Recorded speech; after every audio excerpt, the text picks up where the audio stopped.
Bueno, llevamos en el último año, la verdad es que ha habido una evolución, yo creo que y diría que bastante profunda, principalmente porque hicimos una reflexión basándonos específicamente en lo que los clientes realmente nos estaban pidiendo y sobre todo siendo autocríticos en algo que realmente en el sector estaba ocurriendo, que es que podíamos ser muy especialistas en determinados sectores, en sectores muy verticales, como podía ser la parte de performance, como podía ser la parte de analytics, como podía ser distintas opciones. Pero la realidad de todo esto es que cuando teníamos que unir cada uno de los puntos dentro de la cadena de valor de digital, esos puntos no se unían o éramos tan sumamente especialistas que los clientes no llegaban a entendernos. Con lo cual pasaba una circunstancia, que cuando tú no te entiendes o los clientes no te entienden a ti y adicionalmente tú no unes todos tus puntos de la cadena tuya de valor como digital y lo unes muy bien al negocio, hay una desconexión. Con lo cual, en ese tipo de reflexión, que yo creo que es una reflexión también de todo el sector en sí, que hemos sido demasiados especialistas, demasiado técnicos, tecnólogos, pero no hemos sido empáticos con el negocio en muchos casos. Con lo cual, bajo esa reflexión, lo que vimos es que no queríamos perder nuestro ADN de empresa independiente y de empresa ágil, flexible, que pudiese adaptarse bien a los clientes en la ejecución. No queríamos perder básicamente nuestros valores corporativos, pero sí que necesitábamos incrementar y ser mucho más profundos a nivel, primero de offering y segundo de representación y de expansión internacional. Con lo cual, desde entonces lo que hicimos principalmente fue, primero, ampliar todo nuestro offering enfocándonos mucho más en la parte tecnológica y analítica. Y una prueba de ello fue el desarrollo de Datanicals. Datanicals es la respuesta a tener servicios de data que sean mucho más vinculados y mucho más enfocados al negocio y a la activación. Porque está muy bien analizar, pero no puedes hacer, como dice el refrán, la parálisis por el análisis. Si los análisis y los datos están muy bien, pero no sirven de nada si no tienes personas que estén pensando en el negocio y ver cómo lo activamos. Y Datanical básicamente responde a eso, responde en tres áreas. La primera es cómo puedo recolectar los datos y cómo esa estrategia de datos tiene sentido desde un punto de vista organizativo. Lo segundo es, una vez que ya sé y he conseguido recolectar y juntar todos esos datos, es cómo los analizo. Y cuando digo cómo los analizo es cómo los ordeno, cómo los jerarquizo, etc. Y el tercer punto es el más importante, es qué hago con ellos y cómo los activo en cada una de las fuentes. Pero en cada una de las fuentes puede ser en programática, puede ser en campañas de performance, puede ser en vinculación directamente con el CRM, puede ser con vinculación directamente pues, con creatividad. Esas tres áreas también de visualización al final de Datanical responden a esa área. Pero seguimos avanzando en esa reflexión que tuvimos y la unión que hicimos básicamente cuando tuvimos esa integración con el grupo Alchemy respondía también a esa otra derivada que comentamos, que es necesitamos abordar proyectos mucho más amplios porque el mercado está necesitando esos proyectos de mayor calado, que sean empáticos también con la parte de negocio y que tengamos recursos y expertise también transversal de negocio que sepa unir esos puntos y le den esa facilidad al cliente. Al cliente en muchos casos tenemos que ayudarle a interpretar y a saber cuál es la necesidad que puede tener o que puede exprimir dentro de cada uno de los puntos. Y esos aspectos de tener perfiles más transversales, que conozcan perfectamente toda la especialización, tanto de estrategia de comunicación, de estrategia de datos, de estrategia de performance, de analítica, de modelización, etcétera, tienen que estar vinculados con una capa superior que pueda unir todos esos puntos y al final, que es lo más importante, se traduzca en negocio.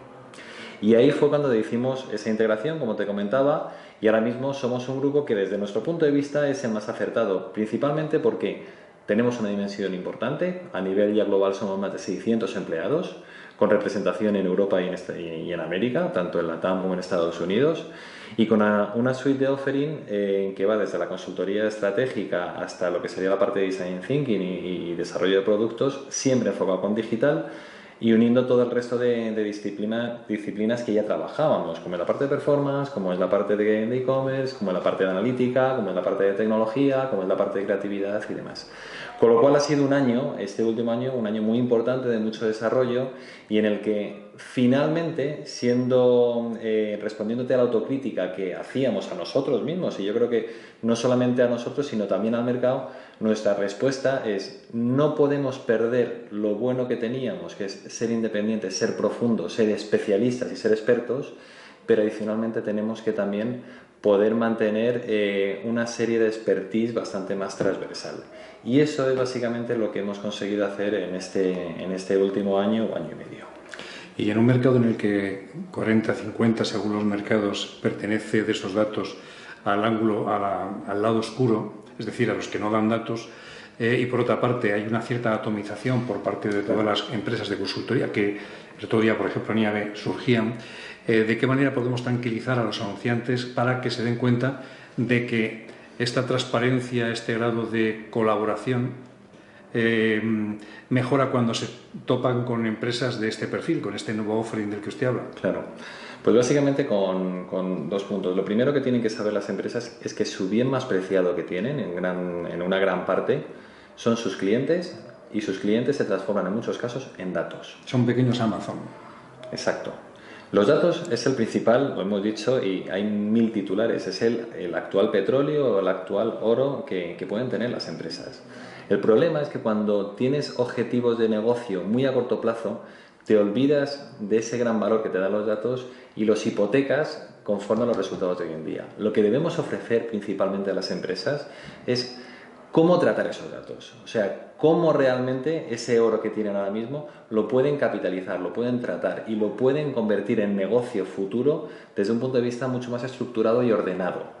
Entonces, para eso, principalmente, lo que se están haciendo es trabajar mucho en conceptos de lo que se denomina la parte de Second Party Data. Y la parte de Second Party Data no es ni más ni menos que cómo podemos compartir los datos o cómo podemos juntar nuestra suite de datos y esa capitalización con otros entornos que son mucho más importantes, que son empresas que puedan ser sinérgicas a nosotros y que realmente podamos desarrollar modelos que puedan ser complementarios. Entonces, lo que debemos ayudar a las empresas y como lo que debemos estar cerca de ellas es, primero, explicándoles esa estrategia de datos. Lo segundo es dándole la visión de cómo esos datos los vas a convertir en negocio. Y lo tercero es cómo los vas a activar. Esos son los 3 puntos fundamentales en los que tenemos que asesorarles, no desde un punto de vista solo técnico, sino desde un punto de vista más consultivo y de negocio. Y están ustedes ofreciendo servicios de inteligencia artificial, decía, claro, de Big Data, de todos ellos, ¿para qué tipo de clientes y quiénes son los más necesitados de salirse del ángulo oscuro, por lo menos de tener, claro, toda esta claridad que, claro, ustedes y otros competidores de ustedes pueden ofrecer? Claro. La tipología de clientes son cada vez clientes, y no solamente diría clientes y proyectos, porque los clientes pueden ser clientes muy grandes con proyectos muy pequeños, o clientes más pequeños pero con proyectos muy grandes, que es una de las grandes ventajas de la democratización que se está ocupando hoy en día el sector digital. Estamos enfocándonos en clientes grandes y en clientes sobre todo que tienen proyectos grandes. Cada vez nos estamos vinculando más a proyectos en los que la inteligencia artificial, por ejemplo, puede ser una de las palancas para conseguir el negocio, pero no solamente la inteligencia artificial que me pueda dar un algoritmo, porque el algoritmo está muy bien básicamente como eficiencia de la parte de trading, pero si los algoritmos, que es una de las circunstancias que ocurren hoy en día, son los mismos algoritmos para cada uno de nosotros, no estamos personalizando absolutamente nada. Lo único que estamos es alimentando un algoritmo que al final tendrá otros objetivos. La inteligencia artificial tiene muchos flancos y tiene muchos ángulos desde la cual podemos atacar. Nosotros sobre todo ahora estamos trabajando en modelos de atribución, por ejemplo, con distintas empresas de captación y que su modelo de negocio se basa principalmente en la parte de app. Y abro un inciso que es muy interesante, sobre todo también por la evolución que está llevando el sector de una cookie a un ID. Y ahí estamos muy focalizados en saber cuál tiene que ser la estrategia y la táctica de todas las acciones basadas principalmente en ID en lugar de cookies. Y ese tipo de proyectos... Sobre todo porque la cookie pasa mejor vida, según qué entorno. Exacto. Desde luego ya tiene la cruz. Lo que no sabemos es si la mejor vida va a pasar en 1 año y medio, en 2 o en 1 año y 2 meses. Pero desde luego la tendencia ya está clara cuál va a ser. Con lo cual nosotros ya desde hace algún tiempo estamos preparados a eso. Y por eso cada vez hay mucho más proyectos enfocados principalmente en el desarrollo de modelos de negocio con apps. Nosotros tenemos varios proyectos aquí en Europa y en Estados y en América, que está basado principalmente en la captación de usuarios que se bajan una app y a partir de ahí empieza el modelo de negocio en el sector financiero, en el sector banca, en el sector seguros, en el sector movilidad y en diversos sectores adicionales.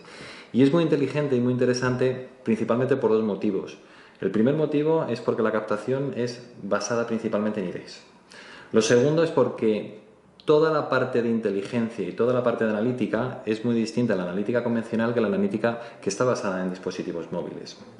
El tercer punto es porque la activación y la usabilidad y todas las estrategias de CRO y todas las estrategias de Customer Experience son muy diferentes y mucho más ricas cuando tienes un entorno mobile o cuando tienes un entorno en el que el dispositivo es un alter ego. Y en cuarto lugar, que también yo creo que es muy interesante desde este punto de vista, porque principalmente los entornos móviles y todo ese tipo de desarrollo de aplicaciones tienen una vida a nivel, digamos, de desarrollo de otros modelos de negocio mucho más amplia de la que hasta ahora ha estado ocurriendo, ¿no? Y también, sobre todo, esa nueva vida que te estaba comentando está muy vinculada con la omnicanalidad. No hay nada mejor para la omnicanalidad que tener el usuario absolutamente vinculado y macheado con entornos móviles. Y eso, fíjate, si adicionalmente lo vinculas con los nuevos entornos de, por ejemplo, de asistentes de voz o de Internet de las Cosas, en los que ya podemos estar hablando, por ejemplo, Movistar ya tiene la parte de Movistar Car, pero Amazon va a sacar tu asistente virtual en el coche y todos los entornos que van a ser... Más los pagos bancarios que empiezan exacto. a hacer estos grandes operadores nuevos que son Sin los duda. verdaderos rivales de los bancos y que además con la confianza, no sabemos por qué, pero de sus usuarios, ¿no? De muchos de sus usuarios. Sin duda, y los grandes operadores que también se están metiendo ahí. Con lo cual, cuando unes todo ese tipo de circunstancias, son entornos en los que actualmente nos estamos especializando y que luego tienen, por supuesto, su derivada en e-commerce, etcétera, etcétera. ¿Y dónde queda el blockchain y dónde queda el GRP digital del que tanto hemos hablado para simplificar las cosas también y que todo esto sea comprensible a una audiencia de anunciantes que se quedan perplejos ante el sánscrito en que muchos de ustedes o el sector habla de lo fácil, sin embargo, con lo fácil que se lo cuenta la competencia? Me refiero a las Big Five o los grandes operadores como Facebook, Amazon o Google. Claro. Pues toda la parte de o la tele. Claro, o la televisión, o la tele, efectivamente, toda la parte del EGRP, etcétera, y de la parte de blockchain son elementos muy interesantes que a lo mejor todavía no han terminado de permear precisamente por culpa nuestra, porque no hemos sabido explicarlo bien y porque no hemos sabido aportarle todo el valor que tenía. ¿Y dónde queda? Pues va a quedar en el punto en el que podamos aportar valor a la estrategia de comunicación, la estrategia digital del cliente. Si blockchain nos puede aportar trazabilidad, seguridad y eficiencia dentro de lo que sería la campaña publicitaria, para que sepamos la trazabilidad de cada uno de los anuncios que se va a servir desde la parte programática, tendrá su repercusión. Pero esa repercusión y todo ese valor tiene que ser algo muy claro y muy fácilmente reconocible por el anunciante. Si no, no quedará en un sitio absolutamente materializado. Otro dato que preocupa mucho a los anunciantes es que parte de toda esa inversión digital se va en auditorías y además estimativas, no deterministas, y hace también que el dato sea relativamente exacto. Claro, ahí tenemos los más probabilístico que determinista, ¿no? Claro, ahí tenemos muchos entornos en los que hasta ahora tenemos que basarnos en probabilidades a lo mejor con un índice de confianza muy alto. Pero la realidad básicamente es que cuando estemos hablando principalmente de entornos basados no en cookies sino en IDs, la otra cara de la moneda que tenemos en el traspaso, que va a ser costoso y difícil de la cookie al ID, nos permitirá en cierto modo también no tener un porcentaje tan alto de probabilidad, sino un porcentaje mucho más aterrizado de realidad. Y ustedes tienen clientes que tienen una parte digital clásica y otra parte en la que, como es el caso de Acción, hay otros, me imagino, que trabajan con ellas en movilidad, en que requieren unos desarrollos diferentes. ¿Hasta dónde llega su arco de servicios? Y sobre todo, ¿qué ejemplos nos pueden poner de algo que podamos tangibilizar, que hemos podido ver, que se está viendo ahora mismo o en la calle, o en las tiendas, o en algún servicio que ustedes consideren muy estratégico para ustedes y para sus clientes?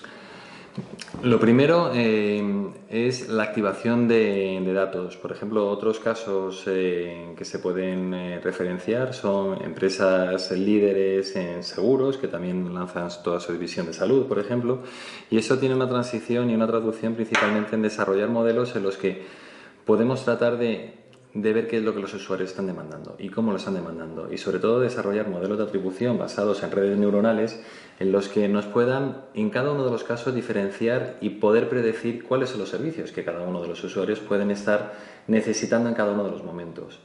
Porque la realidad es que hemos llegado a un nivel de sofisticación en muchos momentos muy profundos, pero en otros casos no hemos conseguido y no hemos sabido realmente diferenciar para dar una experiencia casi única a cada uno de los usuarios. Y cuando eso lo ponemos al servicio básicamente de la parte digital, no hay nada mejor que tú le puedas decir a un cliente que es, basándonos en los análisis y basándonos en los estudios que tenemos, lo que va a demandar tu cliente es este tipo de producto y en este momento. Y es esa la tipología de servicios que ahora mismo estamos tratando de ofertar, porque a partir de ahí todas las estrategias de comunicación, las estrategias de performance y demás son mucho más inmediatas. ¿Quién tiene que hacer esa interlocución con los... igual que hay calles de calzados, Sí. calles especializadas en música, calles especializadas en todo, ¿cuándo va a llegar ese momento y quién tiene que tener esa interlocución para que los anunciantes entiendan la colaboración frente a los lados oscuros que decíamos de los datos y donde todos pueden aprender? El otro día también IAB destacaba en uno de sus debates esto, que hace falta, ¿no? Unirse por parte de los anunciantes, colaborar dentro de que hay una anonimización de esos datos, pero que ayudan a aprender a todos y a mejorar el tiro, ¿no? Todos al final, el cliente se parece mucho más, si es el que va buscando algo en concreto muy parecido a todas las estimaciones que decimos que se están produciendo, pero que no dejan de ser algoritmos, ¿no? Sí, sí. Pues ¿quién lo tiene que hacer y quién tiene que llevar esa interlocución? Pues quien realmente pueda poner en conjunto todos los intereses de los anunciantes y pueda eso convertirlo en negocio sacando el punto unión de intereses comunes. ¿Eso qué es? ¿Una asociación? Eso puede ser una asociación o puede ser un conjunto de empresas. Yo creo que estamos en el siglo y en la era de la colaboración. Podemos competir, pero siempre tenemos que competir colaborando. Y en esa colaboración tenemos mucho más que ganar y que perder. Y eso es algo que tenemos que explicar a los anunciantes. Alchemist tiene alguna experiencia en esa colaboración ya, Sí. No deja de pedirla.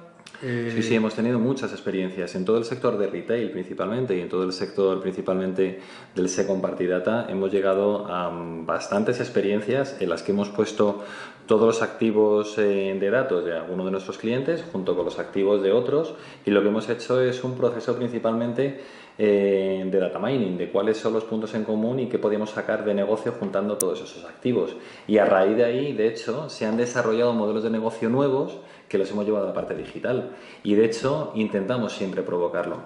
Cuando antiguamente había un sector, había una empresa que estaba desarrollando negocio, siempre buscaba cuáles eran áreas de co-marketing y de desarrollo de negocio. Estas son las oportunidades principalmente de co-marketing y de desarrollo de negocio, pero de una forma mucho más tecnológica, específica y sobre todo mucho más rentable.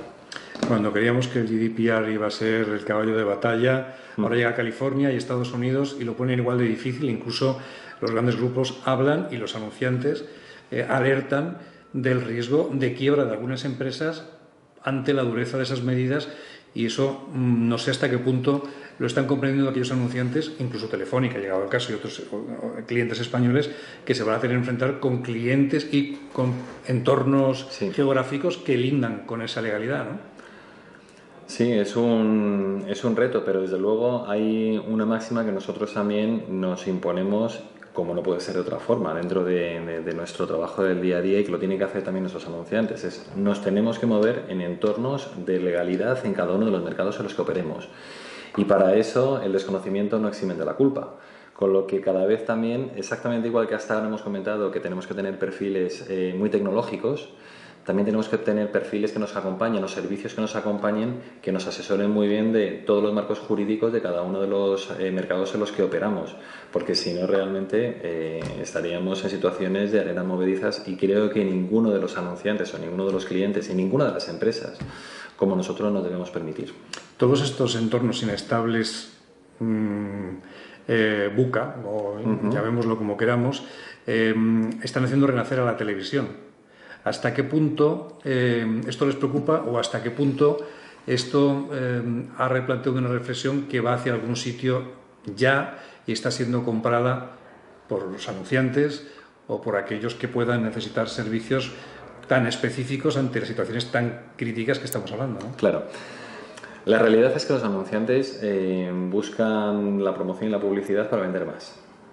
Y cuando vendes más es cuando llegas a tu público objetivo y cuando llegas impactando un mensaje. Y la realidad es que, bueno, hace poco también IAB y InfoAdex ha sacado principalmente sus estudios de inversión publicitaria y el sector digital es el primer sector. Por delante de la tele. Que está por delante de la televisión. Y eso me parece significativo, pero lo más significativo que me parece no es solamente eso. Lo más significativo me parece que es cómo está evolucionando el consumo de medios. Y el consumo de medios está evolucionando de forma muy dispar en función de cada uno de los targets y sobre todo con los targets más jóvenes. Los targets más jóvenes están yéndose a unos entornos en los que principalmente toda la parte de eSport, por ejemplo, es muy representativa y sabemos que va a ser una de las grandes exponentes del medio plazo, pero que ahora mismo no está tan desarrollado, pero que tenemos que estar muy pendientes de eso. Una cuestión es que tácticamente por determinadas incertidumbres jurídicas se tomen decisiones tácticas enfocadas en eso. Pero otra de las opciones que tenemos que tener en cuenta es hacia dónde va la audiencia, cuáles son los futuros y los actuales compradores y target de nuestros productos, cuál es el consumo de medios y cómo lo están utilizando y cómo nos podemos adaptar para ocupar esos territorios. Para mí eso es lo relevante. Y desde luego la televisión seguro que tendrá un papel muy importante, como siempre lo ha tenido. Seguramente en entornos de televisión no analógica, sino los otros modelos que ya estamos viviendo y que ya estamos planificando, pero adicionalmente se compartirá junto con otros esquemas y con otros medios en los que las nuevas generaciones están consumiendo de una forma completamente diferente. ¿Podemos perder a los clientes de hoy por los de futuro? Me refiero a los millennials que sí están presentes, pero no tienen el mismo poder adquisitivo, y lo digo ya no nosotros, los más pequeños, los zetas, etcétera. Sí. La cuestión es que no es que si vamos a perder los clientes de hoy por los de mañana, lo que tenemos que para hacer... atender más a los de mañana, claro, que a los de hoy. Lo que tenemos es que ayudar a los clientes de hoy para que ellos tengan clientes mañana. Y esa es nuestra principal labor. Por eso uno de los eslogan que tenemos es Enable Evolution. Tenemos que ayudar a la evolución de los clientes para que su negocio y su modelo de negocio esté preparado para mañana, principalmente por ese tipo de circunstancias. Con lo cual nosotros no estamos preocupados por buscar los clientes del mañana, sino por nuestros clientes actuales, que ellos tengan mañana clientes. Usted ha formado parte o forma parte de casi todas las ejecutivas que se han formado de las asociaciones profesionales de este entorno. ¿Están siendo suficientemente ágiles y receptivos? Hay una comisión de industria que parece que va a tomar decisiones, otra de medición, etcétera. ¿Cuáles son las que se tienen que poner más las pilas, incluidas las que usted esté, que no lo sé ahora mismo en cuáles de todas está? Bueno, yo creo que IAB está haciendo un gran papel ahí y está tomando protagonismo, pero principalmente yo creo que lo que tiene que haber es una unificación de la industria. Para que realmente la industria vaya hacia un mismo sentido, no puede haber una granularidad en la industria. Es decir, cuanta mayor concentración y cuando estemos todos mayormente representados en algún tipo de entidad, será el momento en el que se produzca básicamente tracción y se produzca movimiento, ¿no? Y yo creo que eso IAB lo está representando bien y está desarrollando labores con la industria, yo creo que en distintos entornos de forma muy interesante. Adicionalmente, siempre hay acuerdos, siempre hay otro tipo de asociaciones y siempre hay también partes en las que formamos parte, siempre y cuando tenga sentido. Pero desde nuestro punto de vista, lo más importante de todo esto es que haya una unificación y haya una unidad en toda la industria alrededor de la cual se pueda potenciar la misma.